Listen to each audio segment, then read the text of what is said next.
On behalf of Animation Resources, I'm Davey, Jarrell, and this is episode 2 of the podcast series Animated Discussions. I'm an animator and storyboard artist, currently writing and boarding for the PBS kids show Let's Go Luna, and I'm sitting with animation producer and president of Animation Resources, Stephen Worth. Hi, Davey. Hello, Stephen. How are you? Doing great. How are you? Pretty good. Can you tell us a little bit about Animation Resources? Well, we're a 501c3 nonprofit educational organization, and our charter is to serve animators, cartoonists, and illustrators. We provide self-study resources so that artists can grow and become better artists. Every other month, we put out a reference pack, which is packed with ebooks, videos, all kinds of things for inspiration and self-study. We have an archive of material that we call upon to put together these reference packs, and it's a real treasure trove of stuff that, unless you're a member of Animation Resources, you don't know how important it is. We're on the web at animationresources.org. We're also on Facebook, Instagram, Discord, just about anything you can think of. We're entirely volunteer run and operated. We're by artists for artists. And I'm an Animation Resources volunteer myself. A few months ago, Steve gave me a pile of bar sheets from the Chuck Jones cartoon, Dr. Seuss's How the Grinch Stole Christmas. The original bar sheets, with Chuck Jones's handwriting on it and all that cool stuff. And I'd heard of bar sheets for animation before, but I had never actually seen them. Once I finished scanning the sheets, and Steve finished digitally cleaning them up, I timed them in a video to scroll side by side with the original Grinch cartoon, so all of the action on the sheets matches the finished cartoon. Basically reverse engineering Chuck Jones's planning for the animation. That's something that I don't think has ever been done before. Bar sheets are something that I've been researching for a long time, and there's really not too much information on it, but that's how all cartoons were made before the TV era. And we'll be sharing all of your Grinch research in our February reference pack. We're going to have an ebook that has all of the bar sheets from beginning to end of the show. Your video where you lined the bar sheets up in a scrolling timeline alongside the cartoon itself, and this podcast. Members will get all three of those. Steve, how did Animation Resources come across these bar sheets? Well, Chuck Jones had a lot of interest in education, and he visited the UCLA animation department to lecture and brought along a batch of material that he gave to the head of the department, Dan McLaughlin. Dan was a friend of mine. He was a really great guy and a good teacher. Chuck Jones gave him cells, drawings, production documents, bar sheets, all kinds of things, exposure sheets. Dan passed away this last year, and his family asked Doug Ward, the current head of the UCLA animation department, to find a home for the material. He knew we were interested in researching musical timing. We've done an article on our website about that. So he had the family donate the bar sheets to us. So now let's talk about the animation process today, and then you can tell me about how they did it back in the time of the Grinch. How do you, on the show you're working on, how do they do timing on your show? So first the storyboard artist does the board. On most shows, it's based off of a finished script with dialogue and stage direction, but on my show, it's actually storyboard driven, one of the few shows that still do it that way. So we do a board based on an outline. So the board artists write the dialogue and draw all the main action. Then it goes to an animatic editor who cuts the panels together and times them to the recorded dialogue. And then there's a revision pass where the storyboard revisionist will make changes that either the director or the studio or the network calls for. Also, you're adding animation at that point, right? A lot of times you'll do walk cycles and repeated stuff. Key animation, like no in-betweening. Right. But it'll get posed out by the revision stage at least pretty elaborately. That it's basically like keying the animation. And then we do revisions, add more poses, and then make a final animatic, and then that is what gets shipped overseas to be animated, or in the case of my show, gets shipped to Canada to be animated. And That's then, a foreign land too. Right. Over some seas. Yeah. Right, yeah. And then when it comes back, there's adding music and sound effects. And the video editor in post-production would be in charge of that. Yeah, that is completely different than the way that Chuck Jones did it at Warner Brothers. The way they did it at Warner Brothers is the director would start working with the storyman to do a storyboard. They'd do 2 passes of that, they'd pitch it to the whole studio, and people would make suggestions. And once the board was locked down, then the director would go to the music director with the storyboard, and they'd start working out on bar sheets what the rough timing is. Basically what he would be doing at this point would be to flag the material, the action that would require the music to synchronize with it. And at the same time he'd be working out with the music director the cutting, how long a scene is, where the cuts fall between scenes, that sort of thing. So then after that was locked down, the bar sheets were done. The director would take the layouts, he would do the layouts based on the notes in the bar sheets and cut exposure sheets, which would be more detailed, and that would actually be in a timeline, vertical timeline format, where every line was another frame. So they would know exactly what happened on every frame of the picture. Then the animator would animate it, and meanwhile, while the layout and exposure sheets and animation is being done, the music director would begin composing and arranging following the bar sheets. The music director would record to a click track, which would match the beats and the spacing between the beats on the bar sheets. That way, he could record it separate from the picture, so the picture could be being made at the same time that he's recording the soundtrack to it. He knows as long as the music hits on specific beats, then the picture will be animated on those same beats and everything will line up. Sound effects would be added as the last step by the film editor. So did they do animatics back then when the storyboard was done? Sometimes. Animatics were kind of expensive because they were working on film back then. So they might do it for a Disney feature, they would do layout reels. Or maybe for a really key scene Yeah. that required a lot of planning. I've seen Tex Avery pose reels is what they called them. Everyone called them something different. But mainly they did pencil tests of cleaned up animations so that when they sent it into ink and paint, they were sure that it would work, because ink and paint was a very expensive process. But animatics, not so much. Mostly for features and not necessarily for shorts, because the shorts were produced much faster. So what they did is called musical timing. What exactly makes it musical? Well, the reason they call it musical timing is because the composer is involved from the very beginning of the film. The action and music were created together to ensure a complete melding of sound and picture. The director and the music director would plan the parts of the action that would sync to the music, and they'd also decide on a tempo, the beat, and the musical form. It's hard to explain now because most people don't have the experience in music that they had back then. Everyone played musical instruments. Animators always played musical instruments. And they would understand the structure of music and the tempo of music, and they would use that to create rhythms for their animation. Well, my musical training, unfortunately, is limited. I took piano lessons when I was little, but I played the I don't remember violin. I much. tortured my family with the violin. Yeah, Until they that's got to took it be rough away. unless you're good at it. No, they took it away from me. Oh.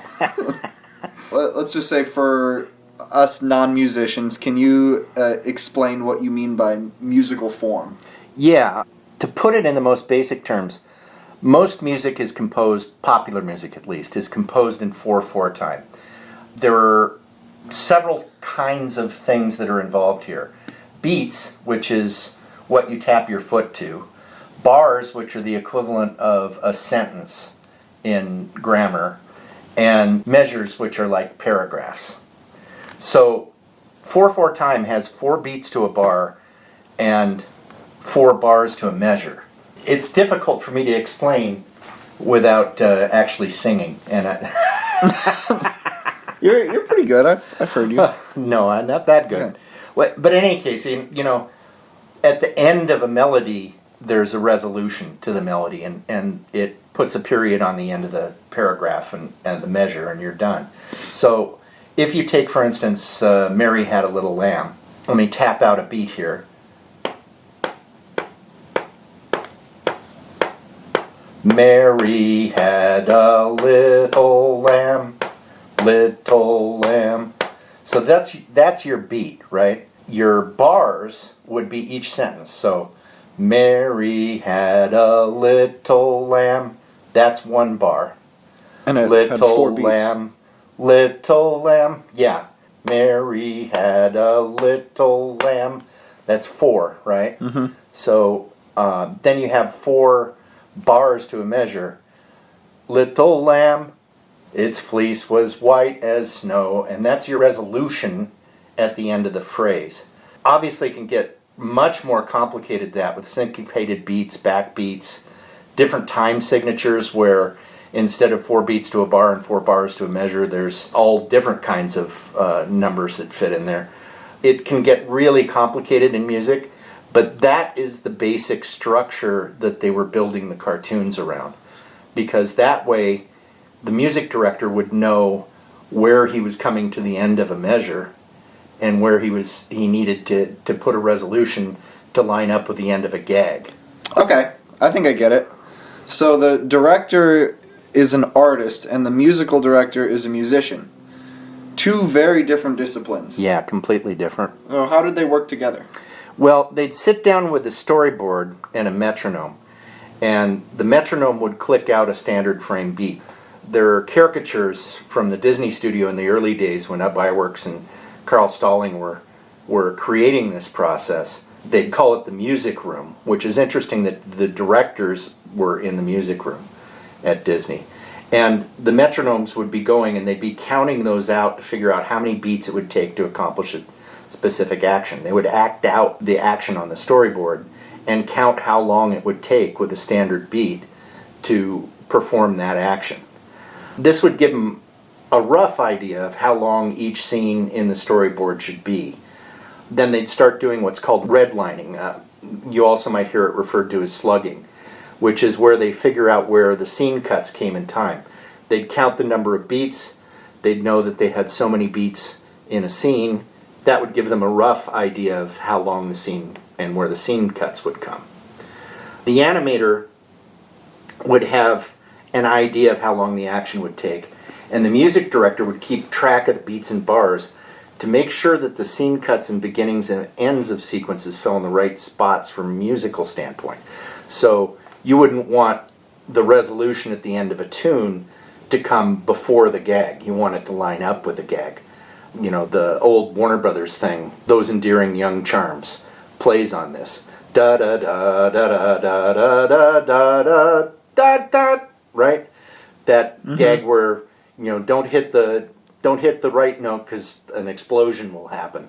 That's basically they're playing around with your expectation of what the music resolution would be for that phrase. So the 2 of them, director, musical director, would be working together, sliding things around in time and compromising so that action followed the musical form? Yeah, that's exactly what they'd be doing. And what comes next? Well, once the redlining with the scene links was done, the director would go in and start working on internal timing. That would be the specific actions that it takes to perform a sequence of movements. The storyboard wouldn't have all the poses needed to plan the timing of the action. It would be just the basic ideas that would be enough to get the idea across. So he would describe in words, the director would, on the bar sheets, the actions that were needed. For instance, if a character's going to reach across a table, pick up a glass of water, and take a drink, the written directions would be something like anticipate for the reach, grabs glass, lifts glass, pulls glass to mouth, tips back, tips forward, sets glass down on table.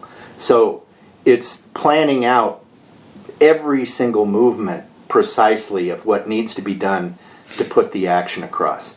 And he'd be putting those into the bar sheets with an idea of where the beats, bars, and measures come on the bar sheets. So he'd be putting big accents, like a very extreme gag would be put on the beat. Anticipations might be put on a backbeat, so it could be da-dump, like that. If something was a surprise, they might put it off the beat. So you didn't expect it in the form of the music, right? Right. So up to this point, everything has just been timed to beats. There's no fixed overall time yet, because we don't know how much time it takes between each beat. It's just it's a abstract beat, right? A fast tempo would go faster, obviously, and have less space between beats, and a slow one would go slower and would have more space between each beat. So the director would go through and assign a number of frames to each beat, knowing that an 8-frame beat was pretty fast and goes like that, and a 12-frame beat would go. So depending whether the action was fast or slow, he'd just assign a number to it to indicate the tempo. So a small number of frames is a fast beat, and a large number of frames is a slow beat. Yeah, that's it. In animation, there are magic numbers. 8, 12, 16, 24, 32. What makes those numbers magic? Well, it's because they're all numbers that can be divided evenly into half and then half again. 24 gets divided in half to 12 and then half again to 6. Animation is generally shot on 2s, which means that each drawing is photographed 2 times. Odd numbers would mean that a drawing would only be photographed once at the end of a scene or beginning of a scene. That's kind of wasteful of labor costs. You're paying an animator to sit down and draw it. You're paying an ink and paint person to sit down and paint it. You want to make sure that it's on the screen for more than just a 24th of a second. It also might look like a bump in the action if the odd drawing falls in the middle of the movement, or if it's at the end of a scene on a cut, it might look like some sort of a flash frame. So they would always try to work on even divisions of 2s. It also made it easier to find the backbeat. Backbeats are halfway between the beats. Anticipations might be placed on a backbeat too, so that the accent of the main action falls on the beat. The music director would have a metronome that was calibrated precisely for specific numbers of frames, and it would be those magic numbers. So the director and the music director would plan out the specific tempo for each bit of action and assign a number of frames to each beat. And once they've done that, all the numbers were totaled up, and that would tell them what the running time was. At Warner Brothers, the contract with the theaters was to deliver a cartoon to an exact number of feet and frames every time. Not one frame shorter, not one frame longer. Everything was budgeted for that. The theater owners, the time was all scheduled for that. So you'll find Warner Brothers cartoons are always the same length. That wasn't true at MGM. MGM had cartoons that were 9 minutes long, cartoons that were 7 minutes long. But at Warner Brothers, they were very, very careful about that. Now, if you have to make sure that your timing comes in on the button with feet and frames, it was really easy to revise the timing slower and faster if you're working with bar sheets. That's because you just turned 12s into 8s, and you could trim the running time without cutting any action or affecting the proportions of the timing. Turning 8s into 12s would make it slow down a hair. The idea is that by juggling the number of frames between beats, they could precisely control the length of the cartoon, hit commercial breaks right on the nose, bring the footage count into exactly where they're shooting for. That sounds really useful. Yeah, and once they arrived at the proper running time, then they could lock the picture, and each step that followed would just follow the same number of beats and arrive at the perfect spot. They could also refer to a specific place in the film, like, look at bar 734, and it would be easy to find exactly that spot. If you notice on the Grinch bar sheets, every bar has a number on it. And at one point, towards the end, Chuck Jones apologizes to Eugene Podany, who is the music director on Grinch. He writes in there, "I'm sorry, I miscounted." There's a section where all of a sudden he jumps like 100 bars. And it was easier for him to just leave it the way it was than to change it. But The bars were how the music director referred to the orchestra to say where he wanted them to start. You know, if they're recording a section separate from another section, he could say, we're doing bars 734 to 812, right? So everyone used the exact same measurement. It was also anybody that had the bar sheets would have those numbers. So when the bar sheets were locked, the director and musical director were done with them? No. They were really just started with them. The music director transcribed the bar sheets onto his musical score, and that's how he composed the tunes and how he knew exactly what was happening on the screen at any given time. Even if it hadn't been animated yet, he could work on composing and arranging at the same time that the animators were animating. And at Warner Brothers, the director would take the bar sheets and use the descriptions of the actions to create the layouts, full-size drawings to show the animator the key poses in the scene. So as I described before with picking up a glass of water, each one of those descriptions would be a layout pose that would be handed to the animators so they'd know exactly where the main beats were in their animation. The director would also transcribe the bar sheet information to the exposure sheets. At this point, the bar sheets are locked, so it can be assigned to a specific frame in the film. He would redline the sheets, making a specific set of exposure sheets for each scene. The director would give the animator the layouts and the X sheets, and that would give them everything they'd need to animate that particular scene. As long as they hit the poses, and the poses hit exactly on the frame count, the movement would sync perfectly with the music that the composer was writing, even if the composer hadn't even seen the animation yet. So the music director would finish his score and arrangements about the same time as the animation in color was finished? Yeah, I imagine so. The music director would have a click track in his headphones when he conducted. I imagine most of the time they would go ahead and conduct to the picture because that would just be easier to have the thing up above him. But it was possible to do an awful lot of planning in advance so that when he got to the point where he was conducting the score, he'd have a click track with the beats in his ear, and that would tell him exactly where each action in his score was supposed to hit. The synchronization worked perfectly because it was all planned out from the very beginning, and everybody followed the exact same instructions on the timing. So that's really different than how we do it today. Generally, music isn't even thought about until the film is done.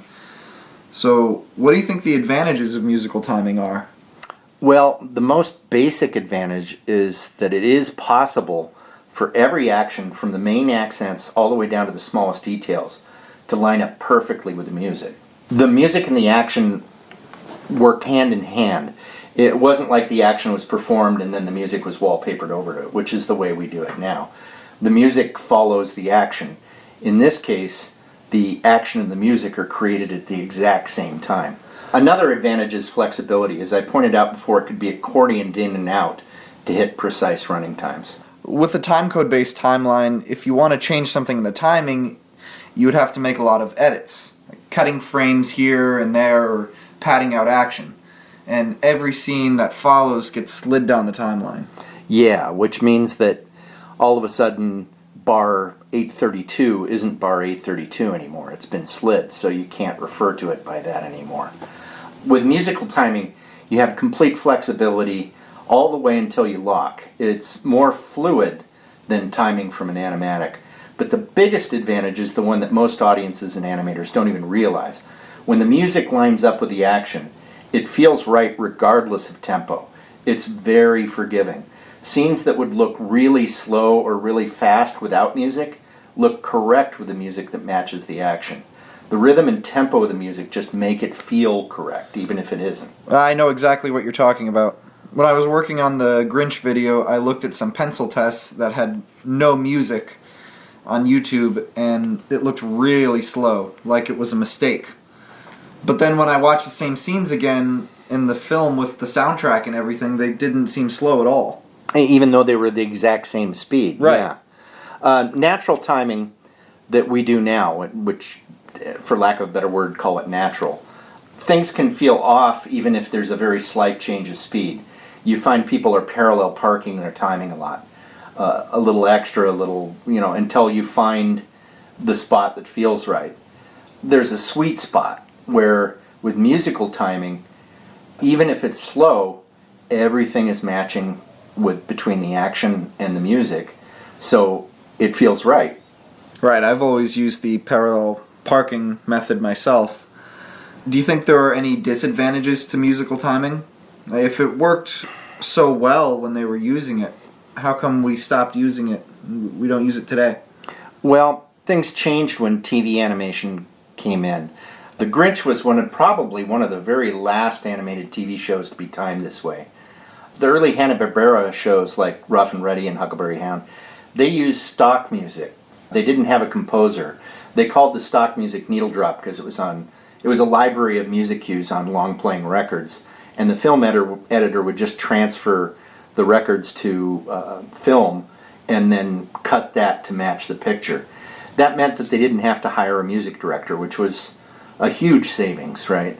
The film editor could assemble a score from the stock music in post-production, and that could be done after all the animation was finished.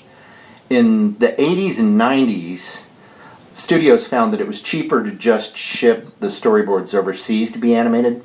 They didn't have to do layout. So there's another step that got rolled into other steps.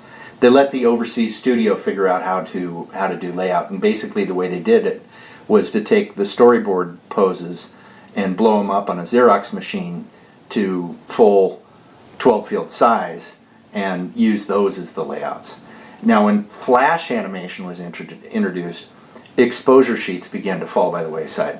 With Flash puppets, you can just shove the bits around until it worked. You didn't have to have any kind of idea of what action would fall on what specific frame. So a lot of money was saved by passing off all the timing and posing work to the people doing the storyboard and animatic. That's two people as opposed to a music director, an orchestra, a director doing layouts, all those things. Everything that they could save meant that they could do more footage. So that's how they got to the point where they could do 65 half hours in 9 or 10 or 12 months. Makes sense. It also meant that the storyboards had to be more detailed. And I'm sure you have looked at vintage storyboards and said, look how simple that is. I have to do so many more drawings. I mean, even boards from like 15 years ago are a lot less poses, and looser drawings than what we have to do now. That's because today the story artist is essentially doing layout too. And key animation in some cases. And key animation, because a lot of times you'll ship animatic overseas and you're not going to get anything but lip sync added to it. Another thing is that animation today is timed more by the animatic editor. There are a few shows that still use a timing director that does sheets, but a lot of it is dictated by the animatic editor. You see animatics that look pretty much like pencil tests with things that animate in cycles. It's basically like a line version of the finished film. When it comes back from overseas, it's basically just the same thing in color. Without having to pay someone to do the timing and layout, this made directors redundant. And you end up with showrunners who are basically executives, creative executives, not artists.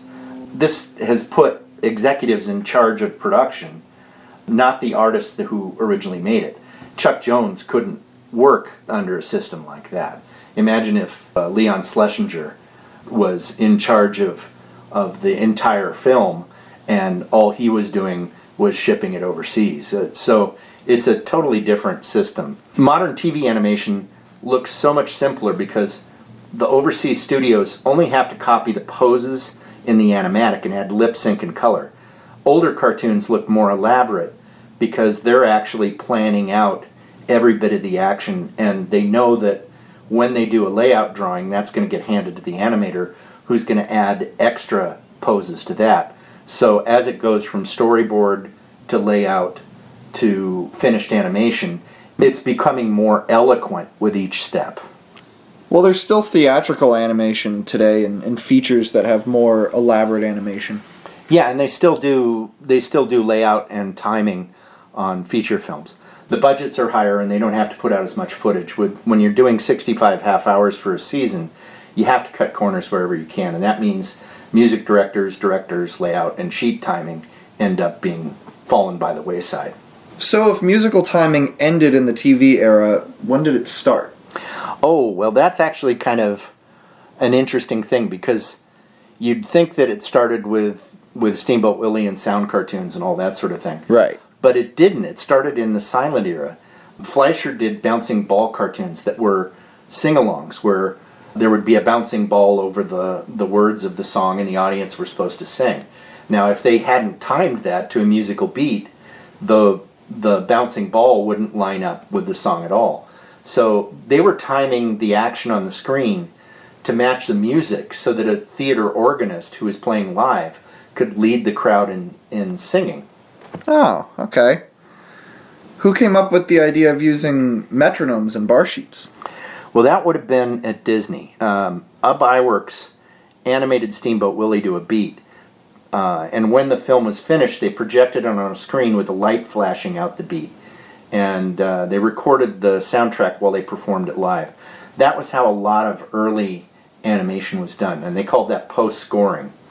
But when they launched the Silly Symphony series, Carl Stalling went to Disney and said, we should be planning out the music in advance, not having the music follow the cartoon. He suggested using the bar sheets and planning the action out to the music. He also was one who came up with the technique of recording before the animation was finished, or at least composing before the animation was finished, rather than performing the whole soundtrack live to the projected cartoon at the end. A big part of the success of early Disney sound cartoons was the way that every action on the screen mirrored the music. They even called this Mickey Mousing. That's the technical term for it. The technique spread quickly to every other studio. Walter Lantz once told a story about when he made the first color cartoon, the animated sequence in The King of Jazz, which was a feature film.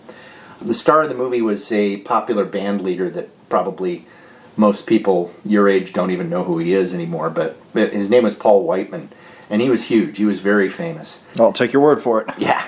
And Lantz planned to animate to a performance of Whiteman's Orchestra. They had the recording session all set up, and Lantz explained to Paul Whiteman how they were going to synchronize the cartoon. And he handed Whiteman a set of headphones with a click track on it, and they had the blinking light for the beats. And Whiteman started conducting, but he wasn't used to working to a click, and he got totally confused. He tried like several times to get through it, and every time it turned into another train wreck. So finally he handed the headphones back to Lantz and said something like, young man, I've been keeping the beat in my orchestra for decades now, and I don't need help. Just tell me how long you want this song to come out to. Well, Lantz checked his bar sheets, counted out the exact time to the second, and told Whiteman. Whiteman pulled a gold pocket watch out of his vest pocket, raised his baton, and proceeded to conduct the song while looking at his pocket watch. One take. And Lantz said that when he went back and transferred it, every single beat was precisely on the synchronization. Wow. Whiteman had calculated it all in his head. All he had to do is just say how long that he wanted the song to come out to, and Whiteman could calculate all of those beats in between. Lantz said that he would have loved to have hired Whiteman to do all of his music, but he couldn't afford the King of Jazz. Right, that was just Whiteman, who and maybe some other people with that very ability to do that, to calculate the... Well, you have to remember that dance orchestras like Paul Whiteman's band performed every night, almost every day of the year, multiple times a day. So they were like, it was ingrained in them. They had complete control over what they were doing. It's the same with animators. When animators were making cartoons, and every 6 weeks they'd start a new cartoon. When you do something a lot like that, you get really good at it, and you get really precise about what you're doing. So when Stalling joined the Warner Brothers studio, he refined that process even further. He was working with some of the best directors in the business, Bob Clampett, Friz Freleng, Chuck Jones. What was the difference between the way those three directors timed their cartoons? I remember people always saying in those Looney Tune DVD commentaries that Friz is the master of timing. All his animation is timed with the music. But, as far as I could tell, all the directors timed to the music. So what exactly do people mean by Friz is the best at this? Well, all of them did have the exact same process. Their approach was different. Freleng had been directing longer than Jones or Clampett. He had the most experience of the three. He paid really close attention to the way audiences reacted to his cartoon. I heard him tell a story where he said that he went to the Alex Theater in Glendale and slipped $5 to the projectionist to run one of his cartoons. And then he sat in the back of the audience with a notepad and took notes on the audience reactions. And he figured out what gags worked and what didn't, and then went back and tried to optimize them.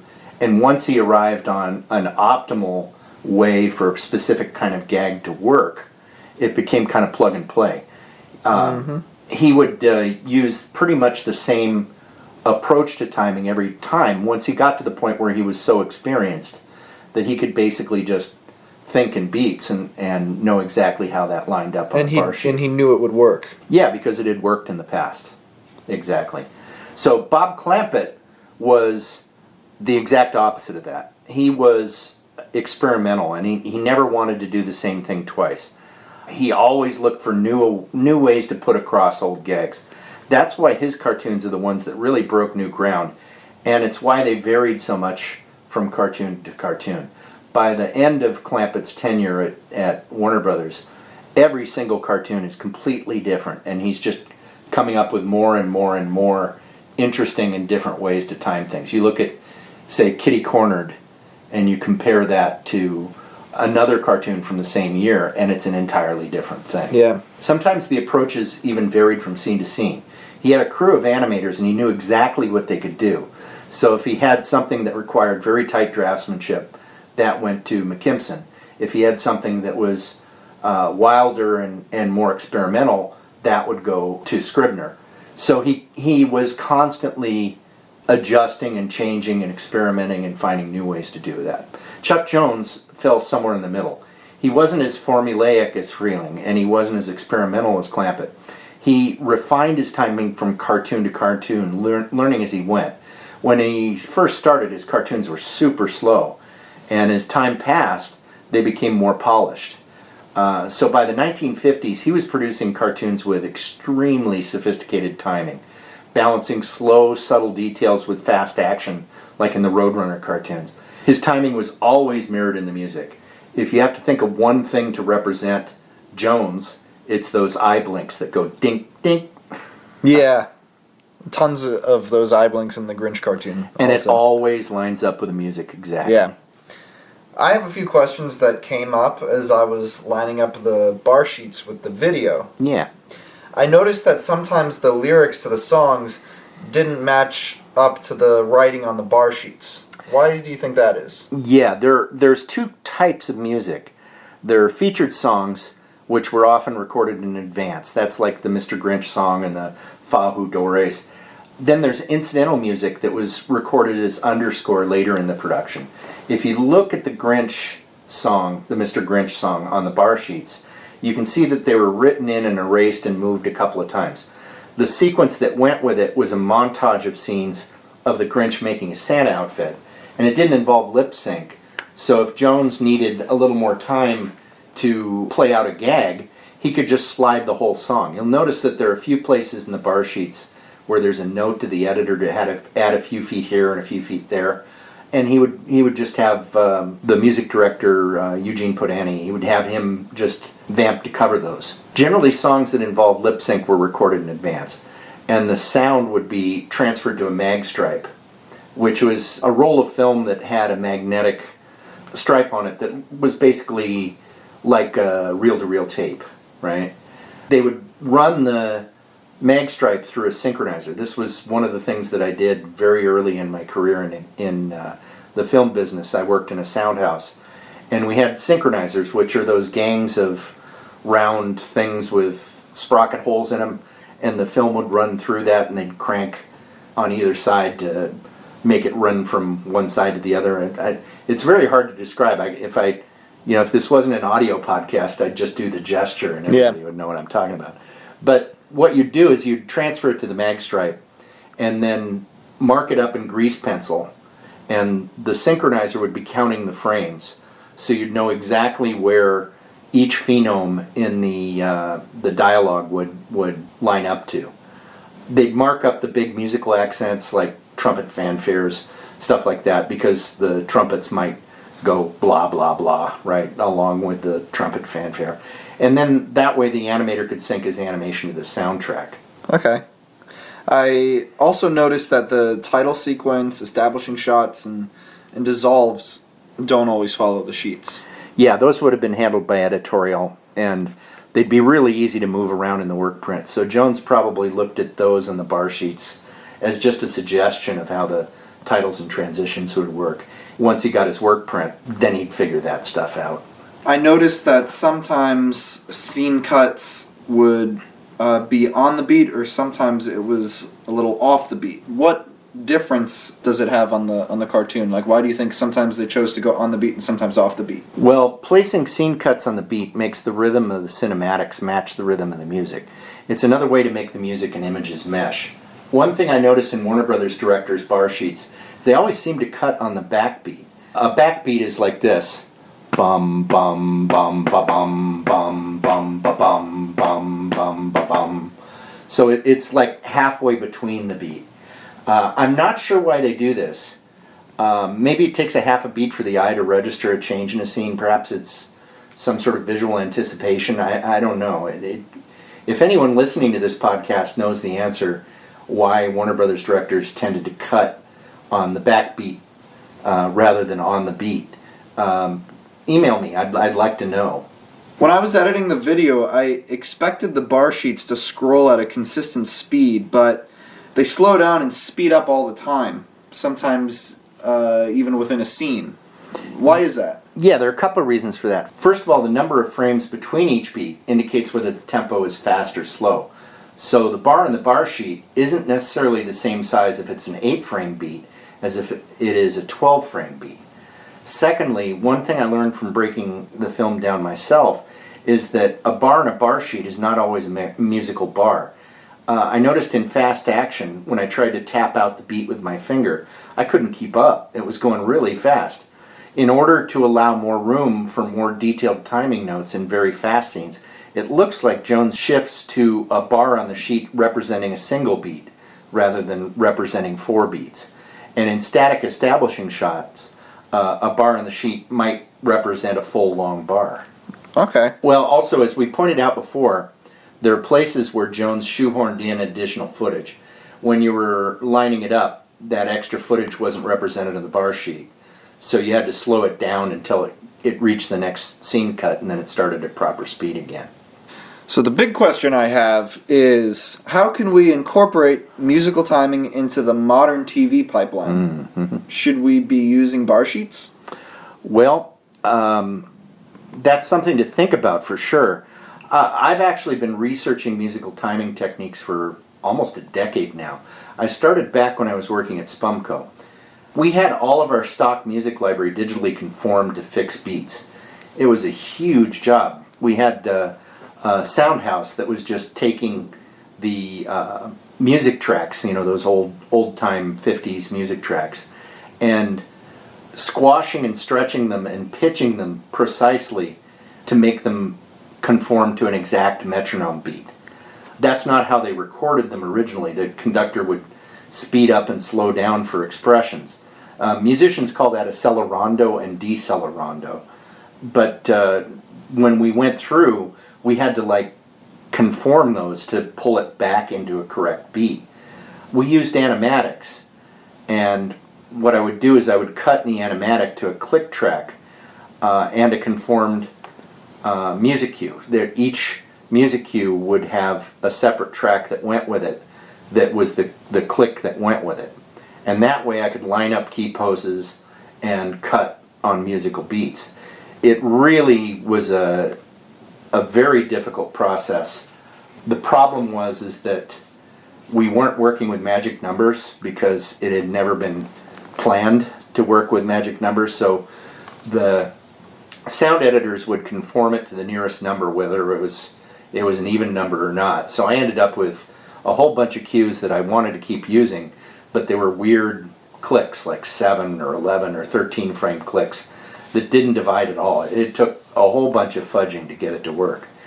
And of course, in the end, the timing director refused to work with animatics. He said that he didn't own a computer and didn't want to learn to use one, so great. All of the timing that I'd built in the animatics got thrown out, and all the music that I'd cut precisely to beats got cut into tiny little bits to patch over all the differences in timing between the way the timing director timed it and the way it was timed in the animatic. It really was not a very successful experiment, but I still think that there's a way to merge musical timing with the current animatic-based timing technique to come out with a best of both worlds.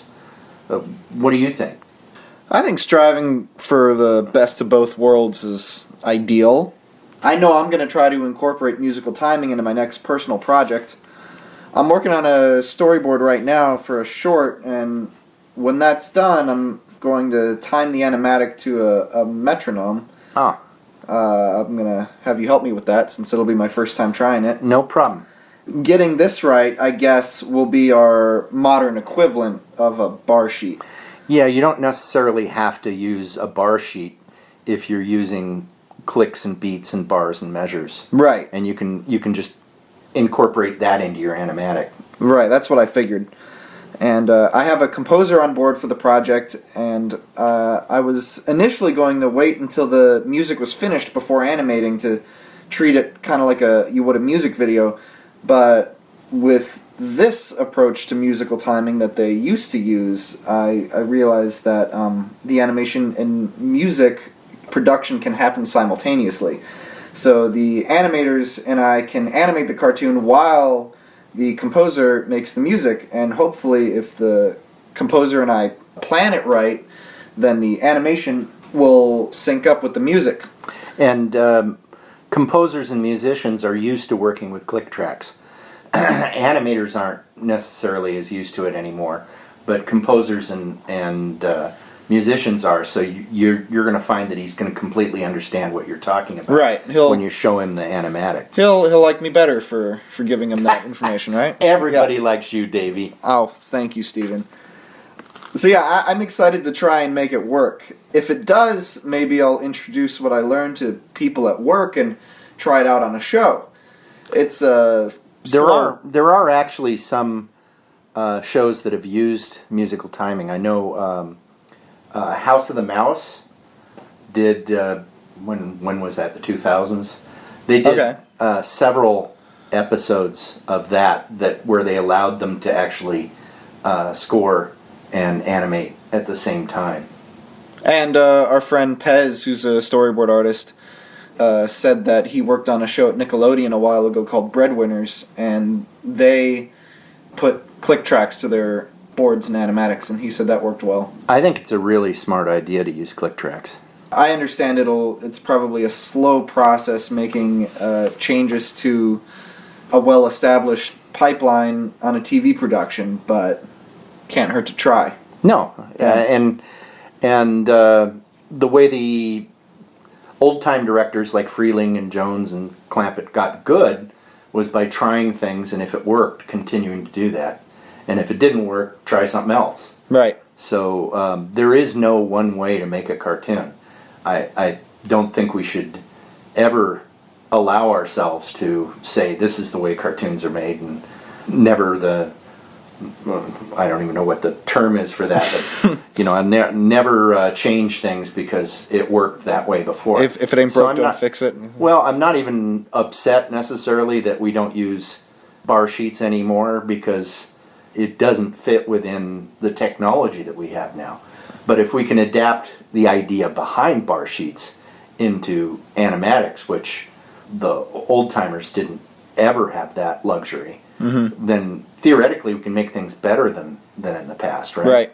And At Animation Resources, we're the people who are working to make things better, right? Absolutely, and it's all volunteers. And I started volunteering at Animation Resources while I was still in college, and I don't know how long it would have taken me to land my first storyboarding job without this community. Oh, that's very nice to know.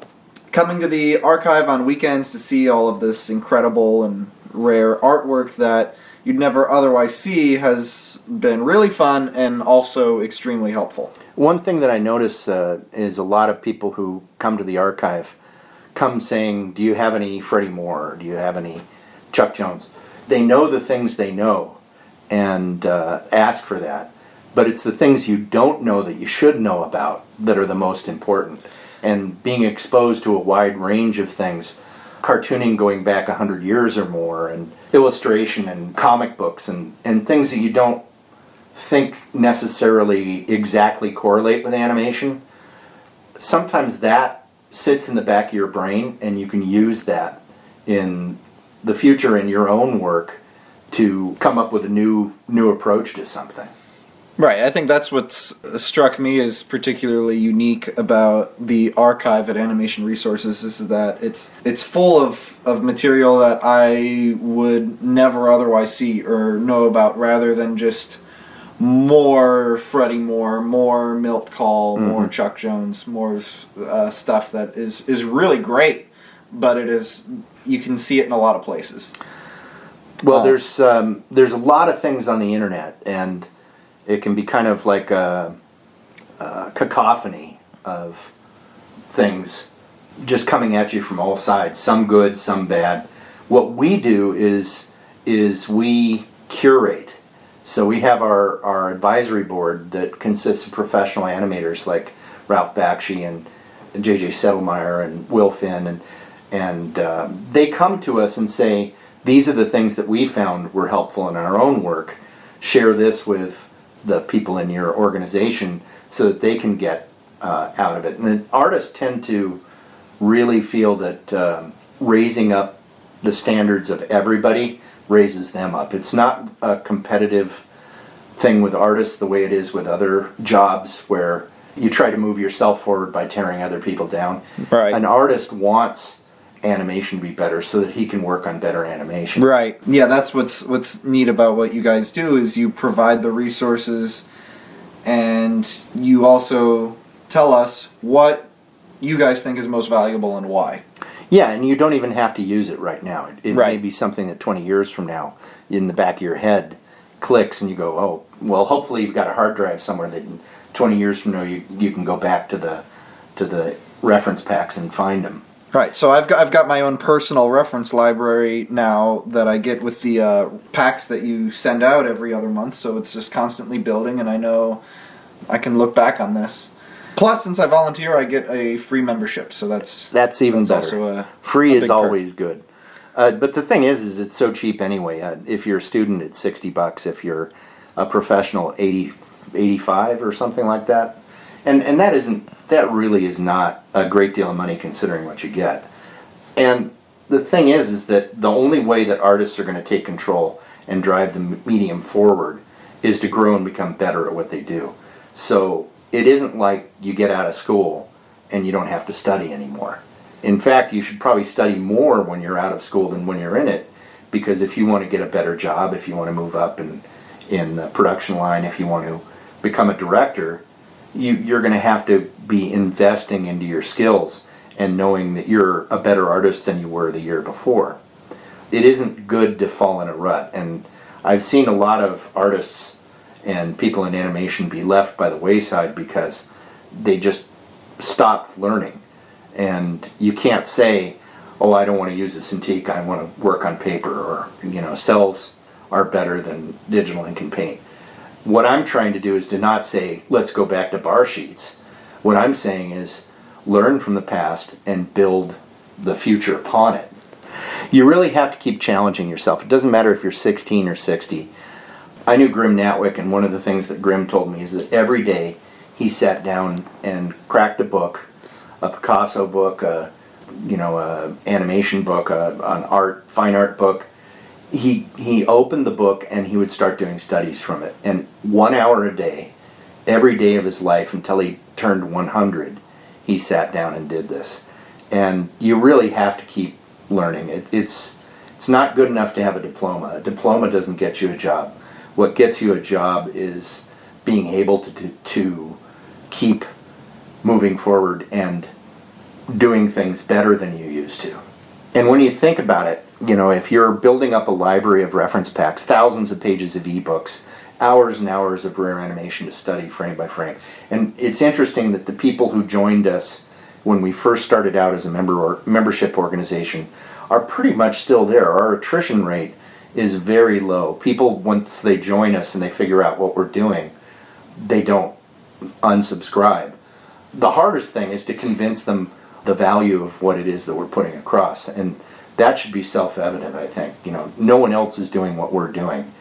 And the best part is that in February and March of this year, you're going to be able to download these Chuck Jones bar sheets as an ebook, as the video that Davey built alongside the finished animation. You'll be able to step frame through it, see how Jones work, and apply that to what you learn in your own work. So it's essentially like learning from a virtual master. How much would it be worth to look over Chuck Jones's shoulder as he's assembling timing notes? $85. That one reference pack is worth that. It's a no-brainer. So if you're determined to take the art of animation to the next level, or even if you're not an artist, say you're a cartoonist or illustrator, you really should be a member of Animation Resources. The creativity is creativity, and at soup kitchens they put the sermon before the meal to make sure that the hungry folks get the word before they get fed. But I'm putting it here at the end because I know if you're still listening, then you're excited about animation and you appreciate what it is that we're doing. And all that means is that you should be a member of Animation Resources too. So all you got to do is go to this address. Ready? animationresources.org/membership. That's real easy to remember. So go to that address and you can sign up using PayPal or a credit card. If you aren't totally convinced yet, go there anyway, because at the bottom of the page is a link to a sample reference pack that you can download for free and see all the sorts of things that Animation Resources are getting. So that's animationresources.org/membership. We're on Facebook, Instagram, Discord, Tumblr, Flickr, all kinds of social media. I also want to make sure that we thank Doug Ward and the family of Dan McLaughlin for making this project possible, because normally this sort of stuff just gets stuck in a box and the people who need to see it don't get to see it. And Doug believed in us and knew that if he donated the bar sheets to Animation Resources, that people all over the world would have access to them. So I really appreciate Doug and the family of Dan McLaughlin for all that they've done for us. And I hope that this is useful to you in your work.